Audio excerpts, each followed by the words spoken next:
နေရာလူတဲ့ကိစ္စတွေမလုံနဲ့နော်နေရာလူတဲ့ကိစ္စဆိုတာအင်မတန်မှဆိုးတယ်အဲ့တော့တယောက်နဲ့တယောက်နေရာပေးခြင်းနဲ့စိတ်နဲ့လှုပ်သွားမယ်ဆိုရင်အေးချမ်းချမ်းဖြစ်သွားမှာပါအဲ့ဒီနေရာလူတဲ့ပြဿနာပဲဒီမိုကရေစီစနစ်ဆိုတာဟာ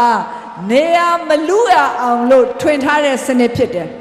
ပြည်သူကပေးတဲ့နေရာပဲယူရတယ်ကိုကအာဏာရှိတိုင်းလက်နက်ရှိတိုင်းပိုက်ဆံရှိတိုင်းနေရာလူလို့မရတဲ့စနစ်ဖြစ်ပါတယ်လို့ကျွန်မပြောချင်တယ်အဲ့ဒီရှိရတော့နည်းနည်းထိုင်ရလိမ့်မယ်ဒီနေရာလေးမှာပဲအစွန်းထွက်နေတယ်လူတစုတွေကအစွန်းထွက်နေလို့ရှိရင်လည်းမဟဘူးဒါ